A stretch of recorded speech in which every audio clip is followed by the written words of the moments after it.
नमस्कार, बहुत बहुत स्वागत है आप सभी का हमारे विशेष कार्यक्रम राम नारायण राम में मैं आप सभी के साथ हाजिर हूं कंचन। राम नारायण राम ये एक साउंड एनर्जी है, ये एक ऐसी एनर्जी है जो आपको बहुत कुछ सिखाकर जाती है। ये एक ऐसी एनर्जी है जो आपके जीवन में आपको बदलती है, आपका सामना आपसे खुद करवाती है और आपको आपकी विशेषताएं, महत्वपूर्णताएं बताती है। आप मंदिर जाते हैं, मस्जिद जाते हैं, गिरजाघर जाते हैं, न जाने कहां कहां भटकते हैं, लेकिन अपने अंदर झांकना भूल जाते हैं कि जिस परमात्मा को खोजने के लिए, ढूंढने के लिए आपको दर दर भटकना पड़ रहा है, आपको दूर दराज जाना पड़ रहा है, वही परमात्मा आपके अंदर है, वही ईश्वर आपके अंदर है और आपको खुद की पूजा करनी है, आपको खुद को समझना है। तो आज इस कार्यक्रम के माध्यम से आप तक कुछ और ज्ञान की बातें पहुंचाने के लिए हम आप सबके सामने हाजिर है। हमारे साथ संतान दल के प्रेसिडेंट शंकर सरकार जी और खास मेहमान संगीता मुखर्जी जी हैं। बहुत बहुत स्वागत है आप लोगों का। राम नारायण राम। राम नारायण राम। तो कार्यक्रम को आरंभ करते हैं। एक और बहुत ही महत्वपूर्ण प्रश्न लेकर मैं आज यहाँ प्रेसिडेंट के सामने हूँ और मुझे लगता है कि प्रश्न मेरे जैसे बहुत से लोगों के मन में ज़रूर होगा। प्रेसिडेंट जी, अब मेरा आपसे प्रश्न है, जैसे कि हमारी सैलरी मिलती है जब हम जॉब करते हैं, तो बहुत से लोगों के मन में ये प्रश्न होता है कि भाई जो हमारी सैलरी आई है तो क्या उसका, जैसे हम लोगों की सैलरी पहली अगर नौकरी हो किसी बच्चे की, तो उसके पेरेंट्स कहते हैं कि जो तुम्हारी सैलरी आएगी उसका आधा हिस्सा जो है तुम परमात्मा के नाम के लिए उठाकर रख देना। ये जो तुम्हारी सैलरी होगी तुम उसे सबसे पहले परमात्मा के सामने रखो और उसके बाद बाकी के अपने खर्च करना। वो पैसा वो रखते हैं और उसके बाद जब वो किसी तीर्थ स्थान पर जाते हैं तो वहाँ जाकर वो पैसा दे देते हैं। क्या ये सही है? क्योंकि ये भी हो सकता है ना कि जो हमारी सैलरी आई है अगर उसका हाफ पोर्शन हम गरीबों को दें, छोटे बच्चों को जाकर खाना खिलाएं, तो मुझे लगता है कि उससे ज़्यादा पुण्य मिलेगा। दूसरा एक और प्रश्न है, आपने भी देखा होगा कि बहुत सी ऐसी महिलाएं हैं जो इस वक्त इतनी ज़्यादा मंत्र मुग्ध हो गई हैं भक्ति में कि वो किसी भी मंदिर में जाकर अपने सोने के जो गहने पहनी हुई होती हैं वो उन्हें उतार कर वहाँ चढ़ा देती हैं। मतलब वो इस कदर का खो जाती हैं। मैं तो कई विजुअल्स, कई वीडियोस ऐसी देखती हूँ कि वो किसी मंदिर में गए और वहाँ जाकर अपना उन्होंने सोने का चेन उतारा, अंगूठियाँ उतारी और दे के रोते हुए वहाँ से आ गई। मतलब जिसे जोड़ने में आपको इतना समय लगा है, चाहे आपके पति ने आपको दिया हो या आपने खुद बनाया है, आप वो वहाँ जाकर देकर आ रही हैं। वो कोई भगवान तो पहन नहीं रहा, तो वो जा तो उन्हीं ठेकेदारों के पास रहा है जो इस वक्त मंदिर में कोई पुजारी बन के बैठा है। इनफैक्ट मैंने तो ऐसे भी पुजारी देखे हैं जो अपनी सारी उंगलियों में उनकी अंगूठियाँ हैं, सारी उंगलियों में अंगूठियाँ हैं और अच्छे अच्छे कपड़े पहने हुए हैं और चेहरे पे उतना नूर उनके है जितना हम लोगों के नहीं है, लेकिन फिर भी वो पुजारी बन के बैठे हैं और लोग वहाँ जाकर चढ़ावा दे रहे हैं। ये सब चीज़ें क्यों हैं हमारे, मतलब कैसे हम लोग इन सब चीज़ों को आज भी देख रहे हैं कि बढ़ावा दिया जा रहा है? पहला क्वेश्चन है जी, सैलरी का आधा हिस्सा भगवान को देना। भगवान को आधा क्यों, हम पूरा देने के लिए तैयार है। भगवान कहाँ है तो दिखाए पहले, हम तो मिलता नहीं है तो बाद में देखा मैं ही भगवान हूँ, मैं अल्लाह का बंदा हूँ, मैं गॉड हूँ, मैं ईश्वर हूँ। ईश्वर अगर है कोई भी जगह में, वो हमको छोड़ के, बच्चा पापा को छोड़ के, पापा बच्चा को छोड़ के पापा हो सकता है। जिसका बच्चा नहीं है वो मम्मी कैसे बनेगा? उसको मम्मी बोल के कौन पुकारेगा? ये लॉजिक तो देखो। तो तुम्हारा सोच होना चाहिए, पहले खुद का जरूरतमंद ठीक करो। यू फर्स्ट सेव, तुम पहले खुद को रक्षा करो, खुद का जो जो जरूरत है उनको डालो, तंदुरुस्ती बनाओ, मन और शरीर को एक कर दो और कोई कमी नहीं होना चाहिए। दिल जो चाहता है, मन से चाहता खाओ पियो, लेकिन नशा मांग मत करो। तो इसमें आधा पैसा भगवान को देने का जरूरत क्या है? भगवान है कहाँ? कोई इंसान कहेगा, कोई धर्म का ठेकेदार कहेगा कि भगवान है, अल्लाह है, गॉड है, दिखाओ भाई, हम उसी धर्म का बंदा बन जाएंगे। अभी अभी दिखाना पड़ेगा कि अल्लाह है, भगवान है, गॉड है। देखो भाई कहाँ है अल्लाह, कहाँ है भगवान, कहाँ ईश्वर है, कहाँ गॉड है। लेकिन सूरज को हमको दिखाई देता है, बतास को हमको मालूम होता है, पानी हम पीते हैं, धरती में हम बैठे हैं, ये तो हमको दिखाई देता है। इनको क्यों नहीं माने? आसमान हमको दिखाई देता है, आसमान में अनगिनत तारे नक्षत्रों का है, इनको नहीं मानेंगे, खुद को नहीं मानेंगे। जो कोई किसी को बोल देगा अरे अल्लाह है, अरे कहाँ है भाई भगवान है, कहाँ है भाई? देखना चाहिए ना। अगर देखो जितना देव देवी है, कोई देव देवी बोला कि मैं भगवान हूँ, मेरे को पूजा करो, मेरे को खिलाओ। हमको डरने की क्या जरूरत है? पिता माता को कोई डरते है? जो गलती करते हैं वो डरती है, पिता माता डांटता है तो आप गलती ही नहीं करेंगे, आप पापा का, मामा का, भगवान का अच्छा बंदा बन जाएंगे, तो हमको डरने का क्या चीज है? लेन देन क्या है? पिता माता से लेन देन क्या है? परिवार तो एक है, हम जो कमाएंगे परिवार माता पिता का पास रहेगा, परिवार में रहेगा, सब मिलके खाएंगे, पिएंगे, जिएंगे, यही तो है। इसमें धर्म संस्कार कहाँ से आ गया? फालतू बात, बकवास की बात। जी, ऐसा है जैसे आपने कहा कि आधा सैलरी रख दे भगवान के नाम पे। ठीक है, ये आपकी इच्छा है कि आपने ज़िंदगी में पहली बार पैसा कमाया, उस पैसे से कुछ अच्छा करना चाहते हैं। अगर सच में माता पिता चाहते हैं कि उनके बच्चे की पहली कमाई किसी अच्छे काम में लगे, माता पिता को देखा वो तो अच्छा बात नहीं है। अच्छे काम में लगाना जो चाहते हैं, भगवान को दिखाई नहीं देते, अल्लाह को दिखाई नहीं देता, ईश्वर को दिखाई नहीं देता, गॉड नहीं है, ये सब कुछ नहीं है। भगवान को नहीं, अगर कुछ अच्छा करना चाहते हैं ना, तो उनको वही पैसा किसी अनाथ आश्रम में या जहाँ पे गरीब बस्ती में बच्चे रहते हैं, अरे खुद वहाँ तो होना था भाई, पहले खुद का जरूरतमंद पूरा करो ना। इस्लाम बिल्कुल। धर्म में एक चीज है, आदमी का बना हुआ इस्लाम धर्म में एक चीज हम देखा है, उनका कुरान में है ये बात, वो लोग करते हैं, जितना साल भर कमाता है उसका परसेंट 25% समाज के लिए, जाति के लिए, धर्म के लिए देते हैं, उनको देना ही पड़ता है क्योंकि वो मानते हैं। देता है। फिर उनका धर्म में बैंक में रुपया रखना, सूद लेना देना हराम है, हराम है। लेकिन सब तो सूद लेता है, अकाउंट है, सब कुछ करता है, नाम के धर्म है, और आदमी का बना हुआ धर्म में क्या फायदा है? और बाकी आपने जो कहा कि मंदिरों में जाके अपना सोना दाना सब उतार के दे देते हैं, बकवास वो बात है। इमोशनल हो जाते हैं।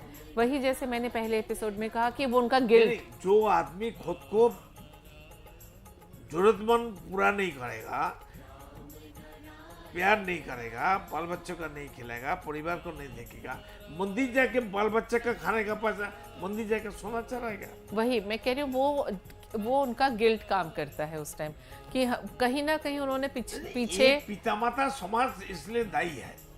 उन्होंने कुछ ऐसी गलतियां की होंगी कि उन्हें पता है कि मैं बहुत गलत करके आई अब हूँ, कर दिया, गलत काम करके आई हूँ, तो उनको ये लगता है कि मैंने दान दक्षिणा कर दिया या मंदिर में चढ़ावा चढ़ा दिया तो मेरे को मुक्ति मिल जाएगा। इससे मुक्ति नहीं मिलेगी, वो और खुद को अंधविश्वासों में जोड़ रहे हैं। उससे बेटर ये है कि वो जिसको भी अपने अंतरात्मा से प्रार्थना करे और उसको ये कहें कि मैंने ये गलती कर दी है, मुझे सुधारने का मौका दिया जाए। लेकिन इस तरह से मंदिरों में जाके अपना गोल्ड उतार के दे देना, या जो अंदर से भरे पूरे हैं पंडितगण या जो भी धर्म के ठेकेदार हैं उनको और अमीर बनाना, इससे कोई खुश नहीं होगा, ना आपकी अंतरात्मा ना आपको सृष्टि करने वाला। तो इसीलिए आप खुद से माफी मांगिए, जो आपके अंदर विराजमान विवेक है उसके सामने खुद को सरेंडर करिए, उसके सामने खुद को सरेंडर करके कहिए कि हाँ मैं मान। सबसे पहले है कि इंसान अपनी गलती को समझता ही नहीं है, समझता भी है तो मानता नहीं है। किसी के सामने ये कहना कि आई एम सॉरी, मेरे से गलती हो गई, इसके लिए बहुत बड़ी हिम्मत चाहिए। नहीं, जो इंसान समझता नहीं है हाँ, वो भी वो नहीं समझता है। वही और इंसान में एक और बड़ी खूबी है, एक तो वो समझते नहीं है, और वो जो समझते नहीं है इस बात को भी वो नहीं समझते। तो इसीलिए अगर कोई अपने साथ अपने अंतरात्मा से सॉरी बोले और कहे कि मुझसे बहुत बड़ी गलती हो गई है, किसी के सामने कहने की जरूरत नहीं है कि अंदर बोलो ना, अपने आप में सिद्धांत मान दो लेना, ना। अपने आप में अपनी गलती मानना, यही आपका पश्चाताप खत्म हो गया। आप धुल के बिल्कुल साफ हो गए कि आपने खुद अपनी गलती मान ली। इसकी हिम्मत चाहिए, ये बहुत आसान काम नहीं है। और जिस दिन आपने खुद के सामने अपनी गलती मान ली, आपके पाप सारे धुल गए, आप एक नए इंसान के रूप में फिर से आप तैयार होकर सामने आइए कि अब जो मैं बाकी का जीवन व्यतीत करूंगी, मैंने जो गलतियों को किया है उसको नहीं दोहराऊंगी, कोशिश करूंगी कि मैं और अपने लिए, अपने परिवार के लिए, अपने समाज के लिए। अच्छा चिंतन करने से अच्छा ऊर्जा पैदा होता है, पर गलतियों को चिंतन में, सिद्धांत में, हमारा जीवा में, हमारा कर्णजोनि में, आँख में, दिमाग में, सहस्रार में, शरीर का हर अंग पतंग में हमारा सीरण होता है। उसी सीरण से हमारा आप सब काम हो जाता है। तो मैं सबसे यही कहना चाहूँगी कि अपनी गलतियों को छुपाने के लिए बहुत बड़ा दान दक्षिणा करके आपने सोचा मेरे सारे तो पाप धुल गए और वापस आके वही गलतियाँ करी, इससे आपका उद्धार नहीं होगा, आपको मुक्ति नहीं मिलेगी। आपको सबसे पहले गलती को खुद से मानना होगा, आपको किसी के सामने जाके मानने की ज़रूरत नहीं है। आप खुद समझिए कि आप यहाँ गलत है और आप अपना रुकिए, एक मोड़ लीजिए, यू टर्न लेके घूम के सही रास्ते पे चलिए। यहीं से आपके मुक्ति का रास्ता शुरू होगा, ना कि दान दक्षिणा करने से या शादी हो रही है बच्चों की तो उसका पहला कार्ड मंदिर में पोस्ट करने से, इससे कुछ नहीं होगा। उससे अच्छा उन बच्चों को शिक्षा दीजिए कि एक आप नए जीवन शुरू करने जा रहे हैं, नया दाम्पत्य जीवन शुरू हो रहा है, उसको सही तरीके से कैसे किया जाए, कैसे चलाया जाए। वो मंदिर में कार्ड भेजने से शादी नहीं टिकती, शादी टिकती है अच्छे विचारों से, एक दूसरे के प्रति संपूर्ण आस्था रखने से। एक लड़की किसी के घर जा रही है, कर्म, बिल्कुल, तो ये सारी चीजें खत्म करें, ये अंधविश्वास है, इससे जितना निकलेंगे, जितना दूर रहेंगे, आपके जीवन में बहुत ज़्यादा शांति आएगी। बिल्कुल। इसके साथ मुझे लगता है कि अगर मैं बात करूं यहाँ पर जिनकी लगातार हमारे जितने व्यूवर्स हैं पूजा पाठ करते हैं ईश्वर की, भगवान की, मेरे मन में एक सवाल आता है मैम कि क्या भगवान की प्राप्ति, ईश्वर की प्राप्ति इतनी आसान है जितनी आसान लोग समझते हैं? इसके बारे में बताइए। एक्चुअली ईश्वर की प्राप्ति का मतलब क्या है, सबसे पहले हम ये क्लियर करें। ईश्वर को ढूंढने कहाँ जाएंगे? जो आपके अंदर बैठा है। बाहर कहाँ ढूंढने जाएंगे? जैसे मैंने कहा कि ये मेरा हाथ है, तो क्या मैं बाहर ढूंढने जाऊंगी? क्या मेरी दो आंखें हैं, मैं ढूंढने जाऊंगी कहाँ मेरी दोनों आंखें रह गई? तो जो चीज हमारे अंदर है वो बाहर कैसे हो सकती है? एग्जिस्टिंग और कैरी कर रहे हैं, उसको लेके घूम रहे हैं, काम कर रहे हैं। या तो अंदर होगी या बाहर होगी। तो जब हर एक इंसान पैदा ही हुआ है अपने अंदर अपना विवेक लेके, वो हमारा सृष्टिकर्ता हमारे साथ हमारा विवेक बन के हर एक इंसान में, हर एक प्राणी में, हर एक पेड़ पौधे में विराजमान है, तो उसको बाहर क्यों ढूंढना है? अगर आपके घर में एक टीवी है, सारे चैनल उसमें आते हैं, तो क्या पड़ोसी के घर टीवी देखने जाओगे? नहीं जाओगे ना। तो उसी तरह से आपके अंदर सब कुछ है, आपके अंदर एनर्जी है, आपके अंदर शक्ति है, आप खुद भगवान हो, आप खुद चलता फिरता मंदिर हो, जिंदा मंदिर हो, सब कुछ आप हो। तो इसके बाहर और क्या है जिसकी लालसा आपको है? क्या चीज है जिसकी लालसा है? कुछ नहीं है। बस ये है कि आपको सेल्फ रियलाइजेशन करना होगा कि जो ढूंढने हम बाहर घूम रहे हैं, मंदिरों में जा रहे हैं, मस्जिदों में जा रहे हैं, ऐसे ऊंचे ऊंचे मंदिरों में जाएंगे और जहाँ खुद चल नहीं सकते वहाँ 4 लोग आपको उठा के लेके जा रहे हैं, वो और आप पाप कर रहे हो कि आपको वहाँ तक पहुँचाने के लिए 4 बेचारे गरीब लोग 2 पैसों के लिए आपको वहाँ पे तक ढो के लेके जा रहे हैं। तो क्या ये धर्म है? ये धर्म नहीं हो सकता, किसी भी एंगल से ये धर्म नहीं हो सकता। आप अपने घर में शांति से रहिए, अपने परिवार के साथ रहिए और खुद को खोजिए। अपने अंदर भगवान है, जो चीज अंदर है उसको, ये तो हिरन के कस्तूरी ढूंढने वाली बात हो गई। हिरन के पेट में कस्तूरी है और हिरन बाहर चक्कर काटे जा रहा है। तो हमको वो वाला हिरन नहीं बनना है। ये मृग तृष्णा बाहर नहीं है, हमारे अंदर है। तो जो कस्तूरी हमारे अंदर है उसको पहचानिए, आप बिल्कुल परिपूर्ण इंसान बन जाएंगे। आपको किसी मैनमेड धर्म की या धर्म के, ये जो धर्म के ठेकेदार हैं वो आपको क्या सिखाएंगे? जहाँ आप खुद ही भगवान हो, आप खुद ही मंदिर हो। तो एक धर्म का ठेकेदार जो 4 ऐसी किताबें लिख के, जो भी धर्म की किताबें होती हैं, 2-4 चीज़ों से आपको डरा धमका के कुसंस्कार आपके अंदर डाल रहा है। किसके लिए? उसी चीज़ के लिए जो कि आप खुद हो। तो आप अपनी खोज करने बाहर क्यों जाओगे? आपके नाम से लेटर आया है घर में संगीता मुखर्जी के नाम से, और आप पड़ोस में घूमते रहोगे भाई कौन है संगीता मुखर्जी, ये चिट्ठी आई है। ऐसा तो नहीं करते ना। आप संगीता मुखर्जी हो, वो चिट्ठी आप ही रिसीव करोगे। तो जब आप अपने में परिपूरक हो, बाहर क्यों जाना?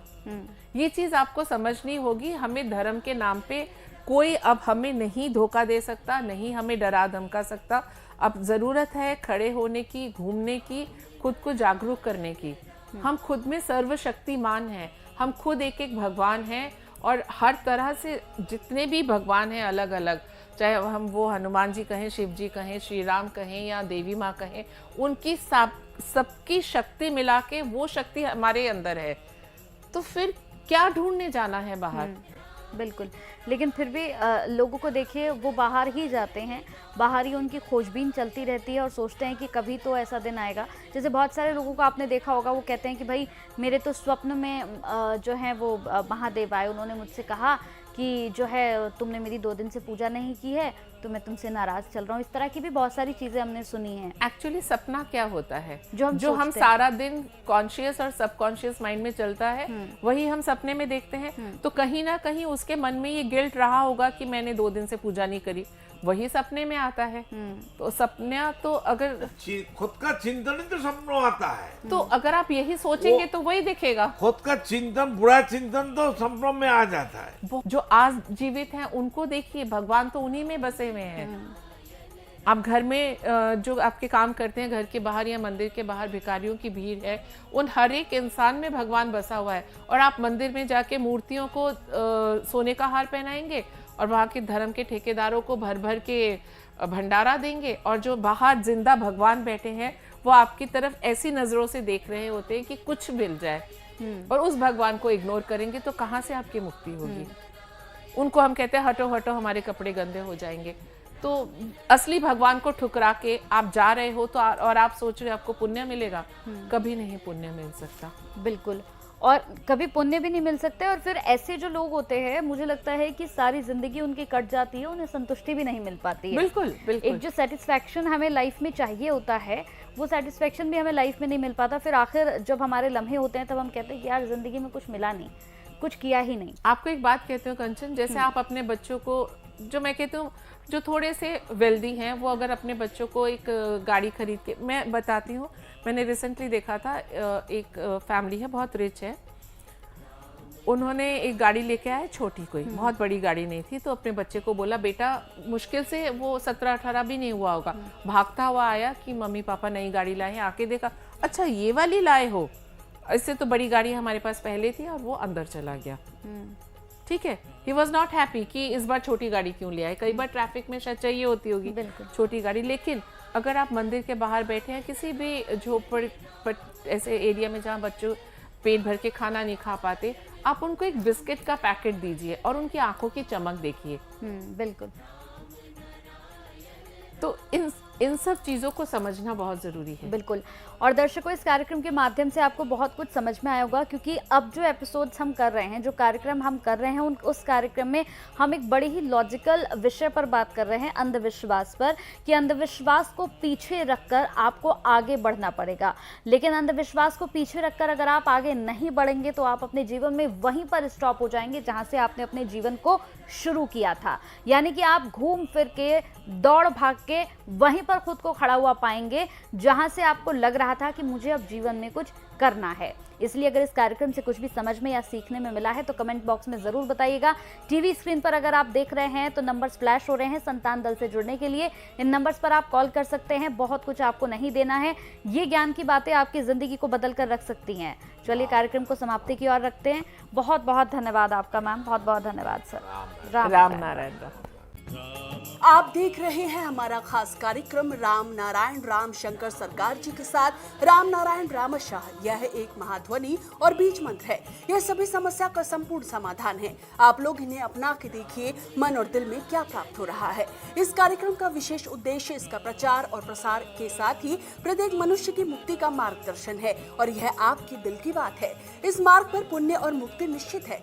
इस कार्यक्रम के माध्यम से संतान दल द्वारा चलाए जा रहे श्रेष्ठ सेवाओं से जुड़कर सबके कल्याण के लिए इस नेक कार्य का हिस्सा बन सकते हैं, और वृद्धाश्रम, गौशाला, गरीब और वंचित बच्चों की शिक्षा का भी सहयोग और समर्थन कर सकते हैं। संतान दल सबका एक ही परिवार है। अकाउंट नेम संतान दल, account number 266505000657, IFSC code ICIC 000265। पूरी तरह जानने के लिए आप संस्था के फोन नंबर पर संपर्क कर सकते हैं। Phone number 6291342066, 9836073503। Email ID santandal1960@gmail.com।